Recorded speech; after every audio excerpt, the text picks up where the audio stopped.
Creations, the Luminous Divide. The night the lights returned, Josh Miller saw two versions of himself standing in the same street.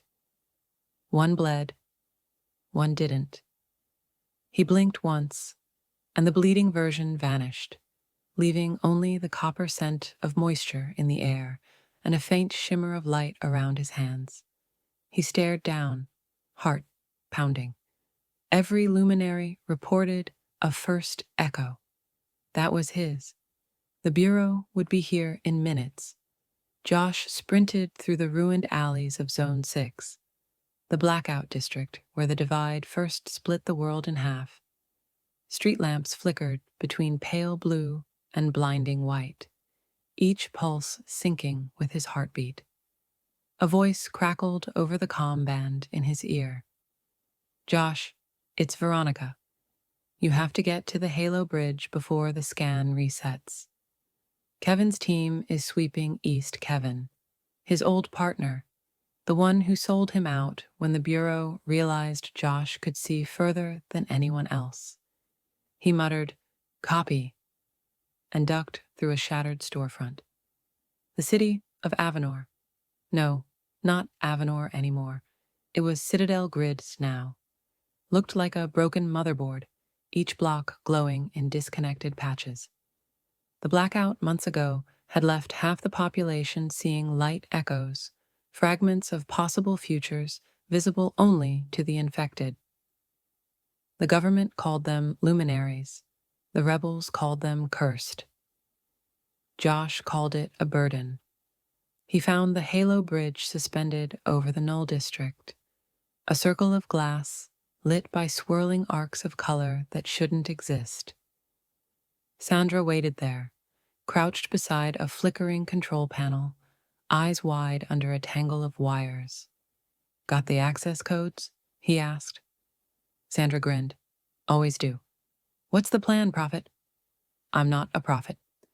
Just someone who saw too much." She snorted. "Semantics." He looked over the edge. Below the bridge, the city shimmered, two realities phasing in and out, half in light, half in dark. The Bureau wanted to collapse one side permanently. They thought it would stabilize causality. Josh knew better. Destroying one meant killing everyone living in it, including the other version of himself. The hum of engines filled the air. Bureau transports. Veronica's voice cut in again, sharper now. "Josh, they're locking the bridge frequency. You've got 60 seconds before both timelines sync. If you're going to cross, do it now." He stepped onto the bridge. Light surged around him, wrapping him in radiant threads. His reflection stared back from every surface. Dozens of him, each slightly off, each carrying a different choice. Sandra shouted, "Josh!" But it was too late. The world split. He stood in sunlight, clear skies, no decay, no Bureau patrols. Veronica approached, older, smiling. "You made it. We fixed it." He realized this was the other side, the reality where the blackout never happened. But something was wrong. The air was too still, too quiet. Then he saw himself again, across the plaza, holding a pulse rifle. The other Josh spoke first. "You shouldn't have come. We can't both exist. I'm not here to fight," Josh said, though his hands trembled. "You know what happens if one of us dies.